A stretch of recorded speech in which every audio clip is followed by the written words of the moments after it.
when I went in the Navy and the whole works. Mhm. My whole life in that book. It's great. Wonderful, you got that book. Yeah, yeah. Everybody should have at least one of those books. I wish I'd have kept my book. But most people don't. I don't have my book yet.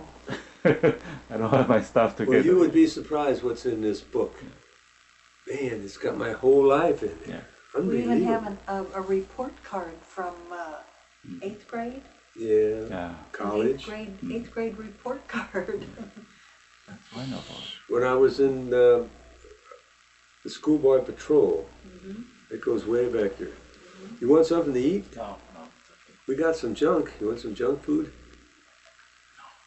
No. Could give you some junk food. Most of the great people couldn't get that book done until maybe 100 years after they passed away. Oh boy, when she makes up her mind, she took stuff I didn't want her to give her. I wanted to have my own stuff where I got out of the Navy and I went home to St. Louis to open my office, which I did. I opened my first dental office at 8133 Forsyth in Clayton, Missouri on March the 1st, 1947. I married Ruth Seidler Steinger in October of 1947. We have 3 children. The oldest is Karen Steinger, who lives in Atlanta, Georgia. The next oldest is Joseph Steinger, who lives in Minneapolis. And the youngest child is John Steinger, who was adopted and lives at 433 Old Colony Road, Defiance, Missouri. Karen, very, very educated. How many degrees she went to have at several different colleges, it's unbelievable. She couldn't get enough education. She went to the University of Cincinnati, and there she graduated with a history degree. But as soon as she graduated with a history degree, she decided she didn't want to be a history teacher. So what could we do?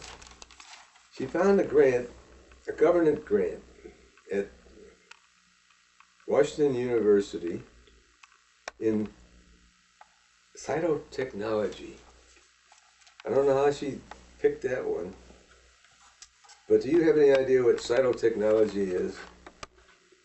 Cytotechnology is the use of a microscope to study cells to determine what patient's disease they have. Very important job. Well, she graduated with a degree in cytotechnology. In order to be certified, she had to find a hospital that would give her an internship in cytotechnology. So you have to get that before you can get a job. So she did that. She went to Atlanta to get this degree from a little Catholic hospital. And she got it. So after she finished the course and was certified, she got a job with a medical doctor who was the autopsy doctor for 5 hospitals in Georgia. This was a very good job, and she was well paid. She had a good deal. 100 medical slides were delivered to her house every morning, and her doctor would send somebody at the end of the day to pick up the finished microscopic slides. It was a very, very important job because it was up to Karen to determine what disease the patient had. And that's very important when you're dealing with cancer. You have to know if the patient has cancer by the cells. If they don't have cancer, you certainly wouldn't want to treat them for it. So she had a very, very important job. This went on for quite a few years. And it seemed like a good thing because she was well paid, and the doctor brought her a microscope to her house, brought her the slides, picked them up. There was only one problem. She did this for many years, and the problem was that she had to do this 7 days a week. No days off. 365 days a year, because he had to have these results. Well, she burned out, and she quit. So she finally had to go get some other job somewhere. I won't go through all that because she went through a lot of jobs. She even became a private investigator. Went to school and learned it and carried a gun just in a badge. And she did many other things. She even went and took courses in flying objects, and God only knows what. She liked everything. She couldn't get enough knowledge. So anyway, today, after all this education and all this moving around, she is a travel agent in Atlanta, Georgia. Now, that's a lot of education to become a travel agent, but she's doing it and she likes it. She gets paid, and that's all there is to it. And of course, she does a good job. She does all of my reservations on airplanes and hotels and all that stuff. Okay, so Karen is living in Atlanta. She's been living with this same guy for 28 years. Never got married. He don't want to get married. She don't want to get married. So they got a nice house, and that's the way they live. It's all right with me. Okay, Joseph. He's another one of the boys. He's the oldest boy. He graduated from the University of Missouri at Kansas City in political science. Now, there's a lot of good use for political science graduates. They can go work for governors, they can work for senators, they have an education in government.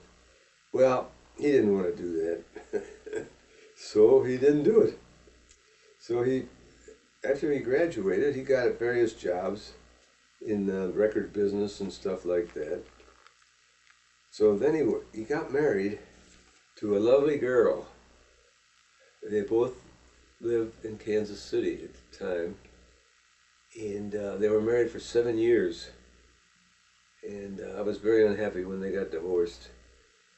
So he hasn't remarried anybody, and it's been a long, long time. He seems to be happy. He cooks and cleans and all that stuff. But that's not what I had in mind. So anyway, he now finally has a job at the St. Paul Symphony Orchestra. He doesn't play in the orchestra, he's a business manager, and he takes care of all their record sales and whatnot, and ticket sales, and he seems to be pretty happy. In the meantime, he taught himself how to play the drums, and he is playing with 4 small orchestras, and they're booked almost every night of the week. It's unbelievable. So he's okay up there. He's got a girlfriend, and he seems to be happy. He buys drum sets, cleans them up, refinishes them, and sells them. Makes a lot of money, believe it or not. That's his hobby. You ought to see his house. He's got a little house up there, and it's full of drum sets. Ask Kathleen. Right, Kathleen? Kathleen was there. That's right. Yeah, she was there in every room. You can't even sit down. He's got drum sets. Oh boy. But he makes money doing that, and that's his hobby.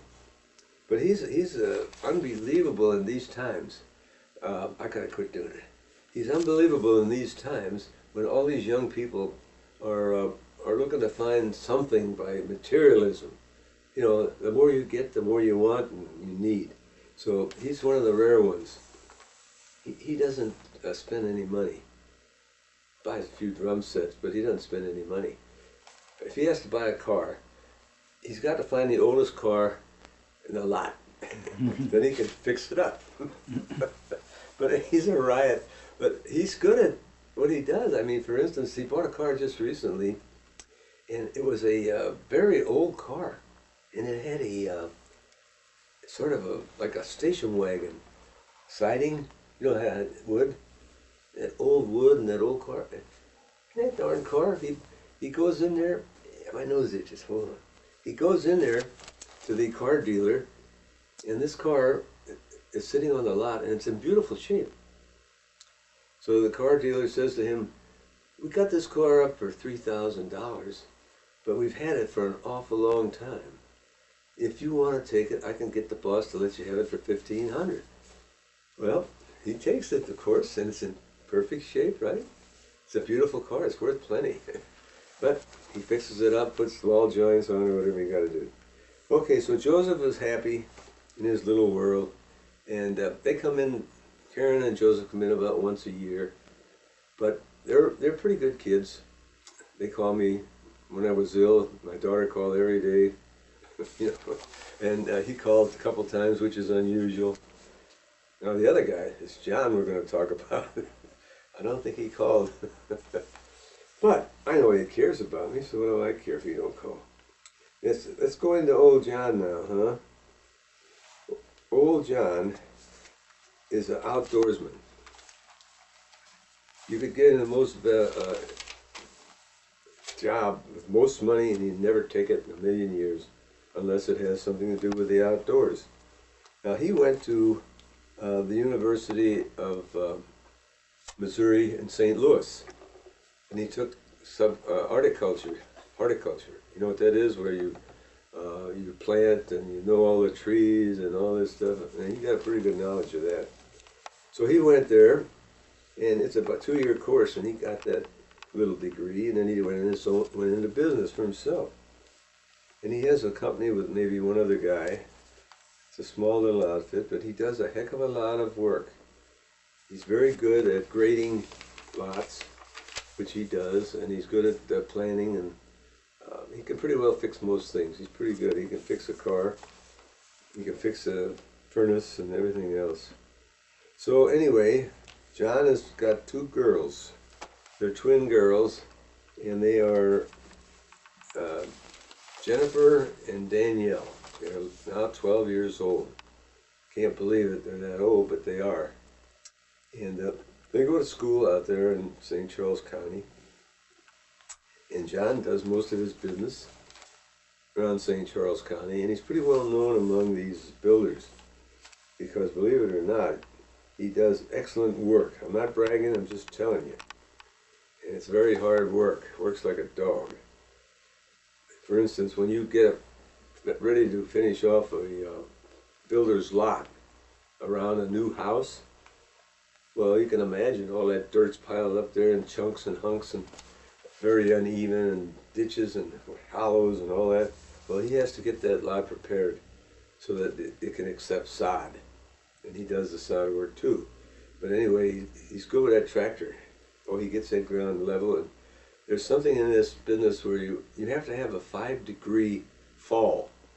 People don't know what that is, but the 5-degree fall means that the lot will be set so that the water will drain and won't settle. You know, if you don't do this right, you get puddles. You get puddles of water. It has to drain, and that's called a 5-degree settle, right? So he does that very good, and he gets a lot of calls for business, and thank goodness he's doing all right. Now his wife is working for Schnucks Markets out there in St. Charles. And she works hard too. She's got a tough job. She has to replace all the canned goods and all this junk, you know, keep the shelves filled up. But on these times, you almost have to have 2 incomes to make it. Because when she wasn't working, he was paying $221 a month for health insurance for him and his family. Well, $221 a month is a hell of a lot. So she got this job at Schnucks, and she gets health insurance, dental insurance, eyeglass insurance. You know how it is now. So they can get along pretty good. And the kid gets the braces, etc., etc. So now, yep, that pretty well puts us up to where we're going to backtrack. I mean, that's the kids. I mean, we're not going to go into every detail about it, you know, but that's about the size of it. So then we're going to start back. We're going to start back where Kathleen and I get married. That's about 1973. Well, that's a long way back as far as I'm concerned. But anyway, that part there is highly interesting. And the reason it's highly interesting is that she is 25 years younger than I am. Which is, she was taking a big chance. I got her croaked already, and she'd be in trouble. So anyway, she took a chance on that, and everywhere we went, for the first 10 years, I'd say, we would walk in, and the lady at the restaurant would say, where do you and your father want to sit? And we'd have to say, no, she's my wife. Well, they would say, oh, excuse me, I didn't mean it, but oh, this went on and on and on. Everywhere we went was unbelievable. One guy even said, how's your granddaughter doing?